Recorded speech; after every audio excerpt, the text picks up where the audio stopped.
Welcome back to Movie Recaps. Today I will show you a horror, thriller film from 2020, titled The Super Deep. Spoilers ahead. Watch out and take care. In 1984, epidemiologist Anna Fedorova loses her research associate when the testing of a vaccine goes wrong. Feeling guilty for having authorized testing on humans without preliminary or animal testing first, Anna wants to shut down the project, but Colonel Yuri Morozov stops her. Shutting down the project wouldn't help her feel any better, and the soldiers in Africa need her. If she gives up now, her friend would have died for nothing. Months later, Anna is spending New Year's Eve with family and friends who congratulate her for having come up with a vaccine so fast. Their dinner is interrupted by a phone call from Morozov, who needs Anna for a special mission. There's been an incident at the Kola Superdeep Borehole, some noises have been heard and people disappeared, so the station has been shut down and will be sealed in 24 hours. The head of research has been denounced for hiding data on a supposedly unknown disease, and that's why they need Anna. After Morozov promises her full credit for the discovery and the position of head of the Military Biological Defense Institute, Anna accepts and gets ready to leave. In the morning, Anna arrives at the station together with Morozov and a group of soldiers led by Major Sergei Mikheyev and his right hand Agorov. As soon as they land though, they already encounter their first problem. A scientist has escaped the station with a grenade in hand that he detonates as soon as he reaches the helicopter. The group hears a buzzing in their ears for a few seconds, but luckily they're all fine. Anna wastes no time and goes to check the scientist's body to gather a sample while Sergei teases her for her accent, trying to guess where it's from. The sample, however, turns to dust as soon as Anna puts the lid on the test tube, and she can't help noticing a weird red glow on the body as well.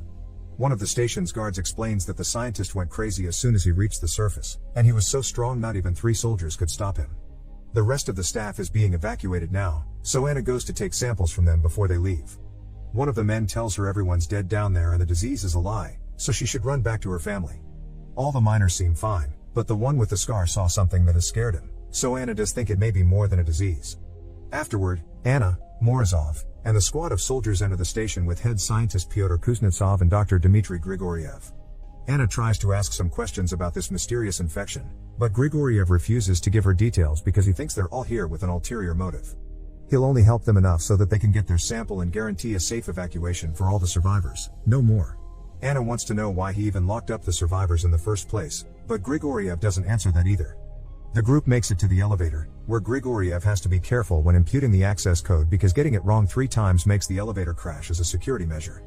Thankfully he gets it right on the 3rd try, so the party begins descending into the deepest man-made hole in the world. When they reach their floor though, the brakes don't respond, so Grigoriev depressurizes the elevator and puts on an oxygen mask while the rest of the group passes out.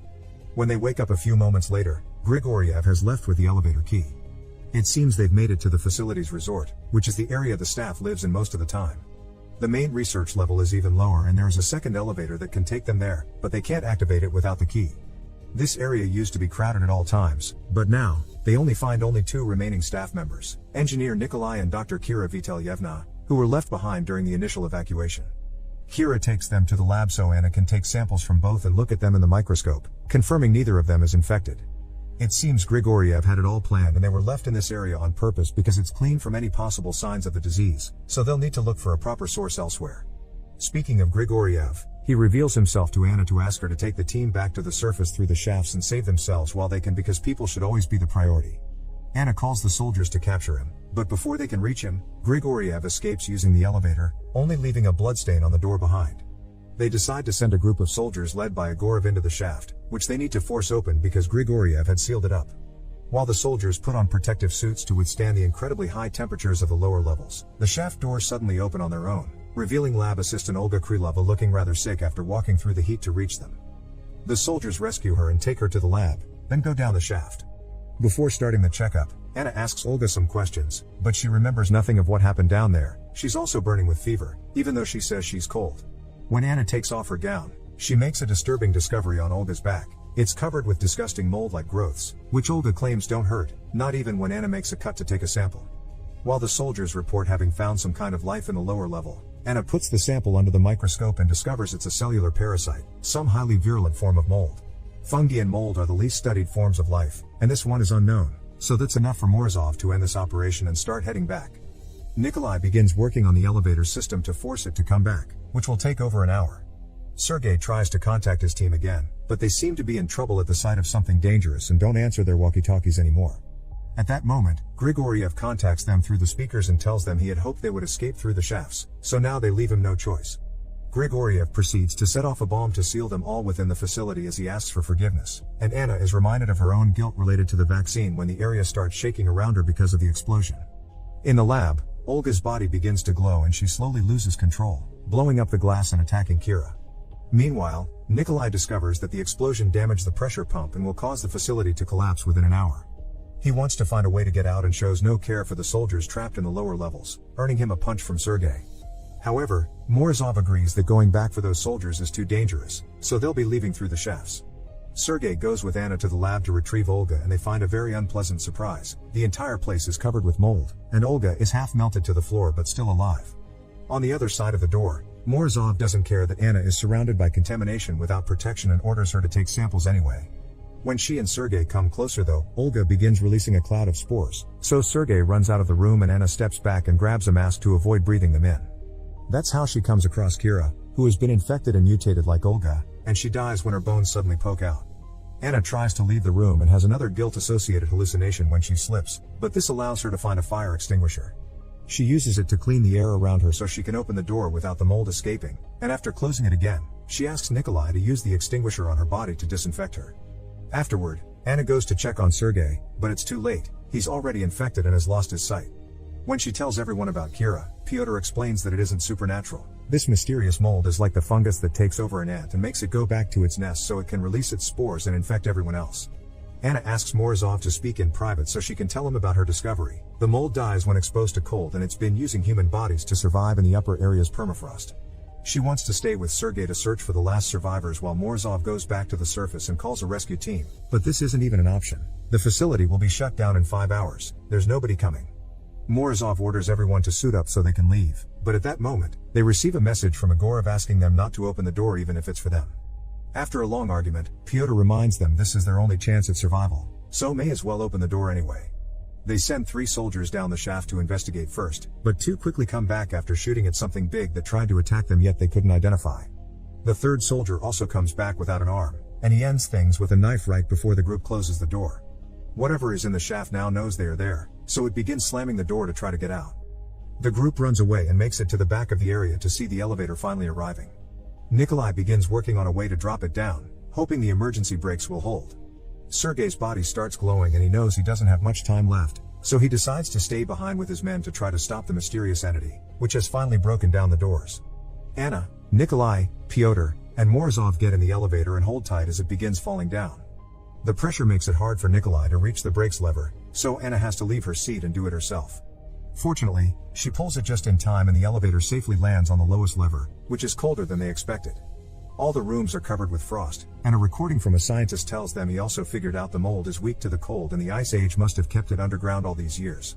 Sooner or later though, it'll figure out that the permafrost has an end and it could escape. This thing has already learned to melt bodies together for warmth and power. This is the reason why the group doesn't find any survivors. They're stuck on the wall in a giant melted pile of mold that has died of cold. Morozov takes the last suit and enters the 200 degrees environment to try to recover the elevator key from Grigoriev.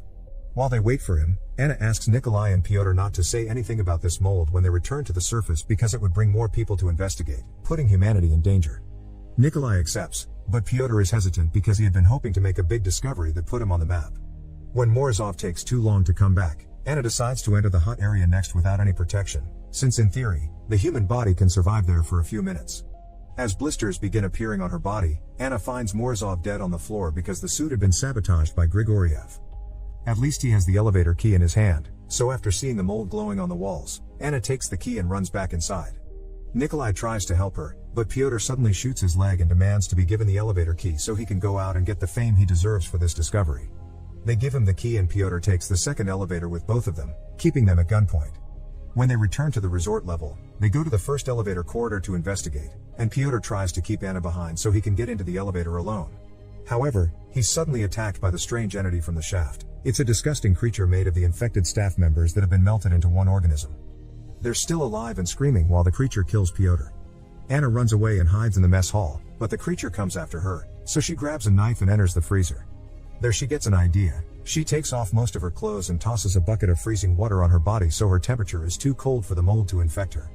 Then she comes out and crawls under the creature to take the elevator key from Pyotr, who has also been absorbed. Locking the doors behind her, Anna rushes out of the mess hall and finds Nikolai so they can escape together. However, the creature finds them by breaking through the wall, so the pair runs away until they reach the elevator and manage to push the doors closed right as the creature tries to reach inside.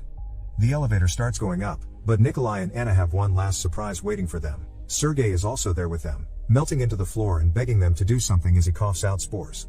Anna stops the elevator because she doesn't want to take the mold outside, but Nikolai doesn't want to die here and activates it again. The two of them begin fighting over control of the elevator, and when Nikolai is about to kill Anna, Sergei forces his body to do one last effort. He raises his arm and uses the exposed bone to kill Nikolai first. To show her gratitude, Anna tells Sergei that she's from Yugoslavia and kisses him before getting to work on the elevator. Anna remembers putting the wrong code 3 times will crash it, so she starts punching numbers, which proves more difficult than it sounds because she's been infected too and her body has started glowing, so she feels weak with pain. The 2 first tries go slowly but well, but she barely puts half a fake code when the elevator makes it to the surface, so she has to struggle against the grasp of the rescue team to punch the final numbers. The elevator starts the self-destruct sequence and falls down as Anna leaves with the new team in a van. Surrounded by soldiers, she takes the chance to steal a grenade from them and gets off the vehicle as soon as the van leaves the facility. Seeing more scientists are arriving, Anna approaches them and detonates the grenade, matching the beginning of the story.